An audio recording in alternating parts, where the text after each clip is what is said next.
London has existed for 2,000 years, making it one of the most unique cities in the world. You can feel that as you walk along its streets.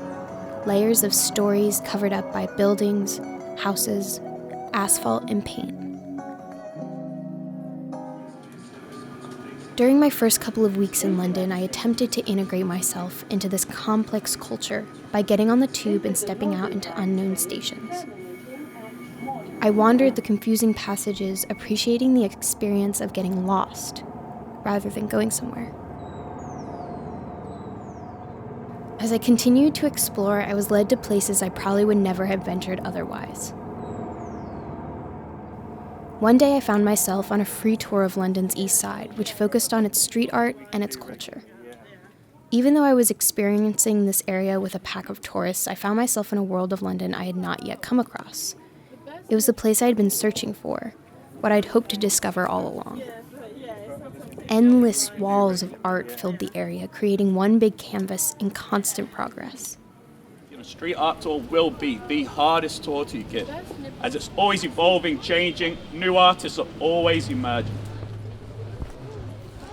My eyes ate up as much as they could, but every time I turned a corner, I found more.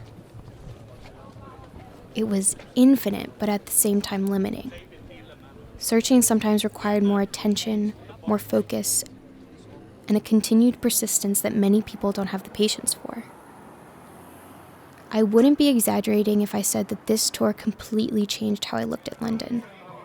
As someone who almost went to art school, I always find myself being drawn to where artists congregate, and this area is a hub for so many.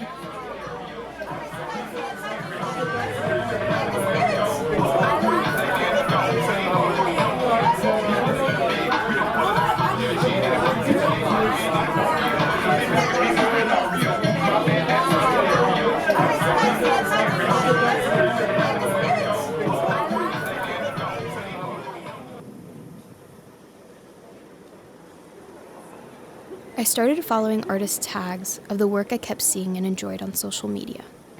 And every time I noticed their work on the street, I would photograph it. It was like a game of hide and seek. But searching, following, and documenting didn't seem like enough. I wanted to interact and create. While I was getting more serious with starting to create my own pay steps, I connected with a couple of street artists I had started following on social media. Some weren't even from London, but traveled here and tagged or had other artists put up their work for them. The few who were agreed to answer my questions via text or voice recording, but wanted to remain anonymous. I was so interested to see what they had to say about their beginnings, their work, and the illegality of it.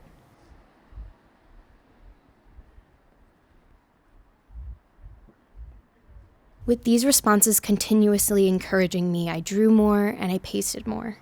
I was determined to try it out for myself, to get the feel for what it was like, how you have to move, where the best areas are to paste, and when.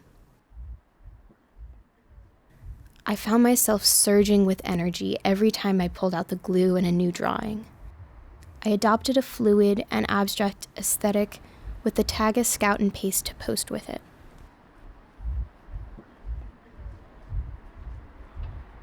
When I finally met up with artists, if you don't respect the other people's work, what will happen is that people won't respect you back.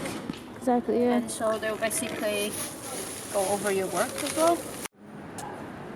Just start simple, the KISS principle, keep it simple, stupid, just start really simple. So I was good with words, but then just started sketching this little guy. Basically I needed a visual thing. It costs money to print them, you know? Yeah. So you're, I can come up with design after design after design. Well, I've got 6 or 7 or 8 designs on my computer that I don't even use.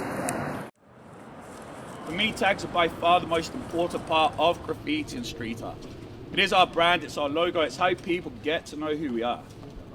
We love Instagram.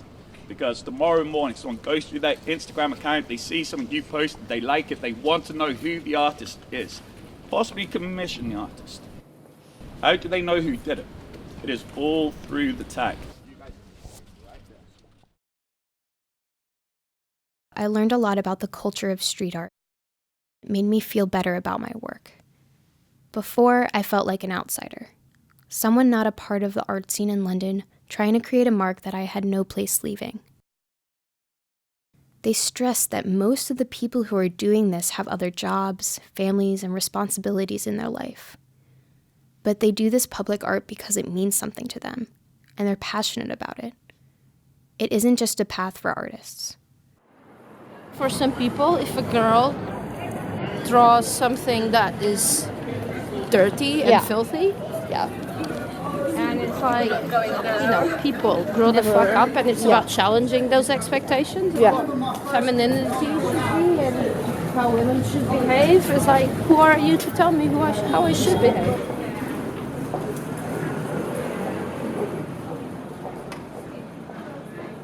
Something that had intrigued me while exploring different cities was how these precious works of art age in weather. Paste ups get covered, ripped, and graffitied on. Paint chips, peels, and fades. Negative responses to a video I've created or a drawing I've done is one thing, but this art is so public that once it's put up, it is completely out of the artist's control.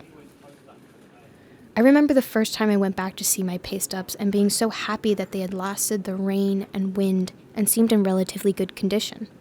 However, the second time I went, I found that 3 of the 4 in that area had been painted over, and the 4th was barely holding on.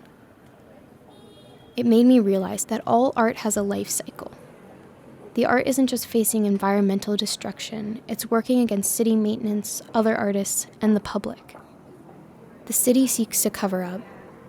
Artists seek to occupy the same spaces. The public decides to remain a bystander, respond, or critique. Their responses come through social media, or even additions to the art. While critiques can mean destroying or defacing someone's work.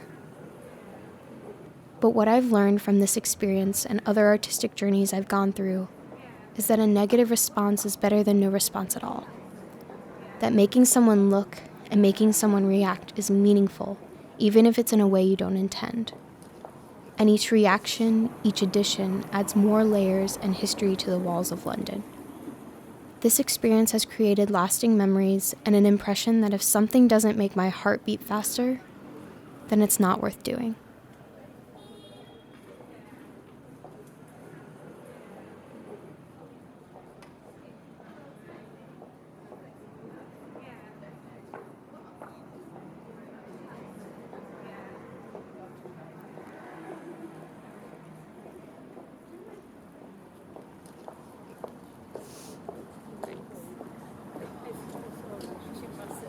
Yeah, she's like the one who